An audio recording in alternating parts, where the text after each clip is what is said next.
નમસ્કાર, આપ જોઈ રહ્યા છો સ્પાર્ક ટુડે ન્યૂઝ સમાચાર જંબુસરથી મળી રહ્યા છે। ભાણખેતર ગામે નૂતન રામ મંદિર મૂર્તિ પ્રાણ પ્રતિષ્ઠા મહોત્સવ અંતર્ગત શોભાયાત્રા નીકળી। રામ શ્યામ ઘનશ્યામ તથા હનુમાનજી ગણેશજીની મૂર્તિઓનો પ્રાણ પ્રતિષ્ઠા મહોત્સવ જેનું ભવ્ય આયોજન કરવામાં આવ્યું અને તે જ અંતર્ગત ભવ્ય શોભાયાત્રા નીકળી।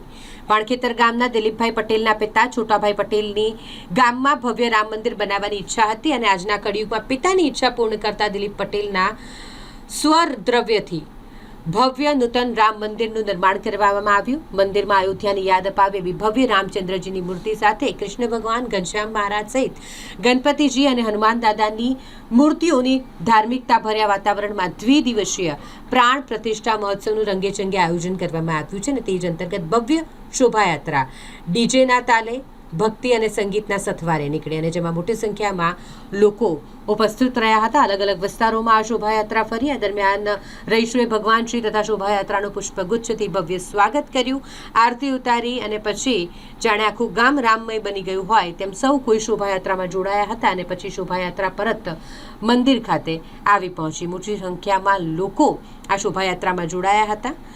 ત્યારબાદની વાત કરીએ તો પૂજા વિધિ અને વિધિ વિધાન બ્રાહ્મણોના શાસ્ત્રોક્ત મંત્રોચ્ચાર સાથે અહીં યજ્ઞ પૂજાનું આયોજન કરવામાં આવ્યું હતું અને જેમાં શ્રીફળ હોમવામાં આવ્યું। ત્યારબાદ સંતોની અમૃત વાણીનો લાભ સૌ કોઈએ લીધો અને આ જ પ્રકારે સુંદર આયોજન કરવામાં આવ્યું। મારું નામ જગદીશભાઈ ડાયાભાઈ પટેલ, સરપંચ ભાણખેતર, તાલુકો જંબુસર।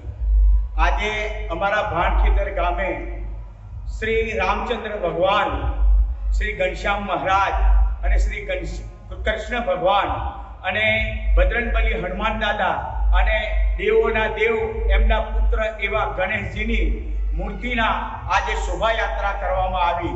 આજે અમારા ભાણખેતરની અંદર હર્ષ ઉલ્લાસ અને ખૂબ જ લોકોની અંદર એવી ચાહના છે કે ગુજરાત રાજ્યની અંદર હું તો કહું છું કે ભારત દેશની અંદર અયોધ્યા પછી જો કોઈ બીજું રામ મંદિર બન્યું હોય અને એ અયોધ્યાની જે રામલલ્લાની મૂર્તિ છે તેની જો પધરામણી થતી હોય એવું માત્ર અમારું ભાણખેતર ગામ છે એવું મારા જાણ મુજબ છે અને અમારા ગામના ભાઈ ભક્તો ખૂબ જ ઉત્સાહથી આ ઉત્સવ ઉજવી રહ્યા છે।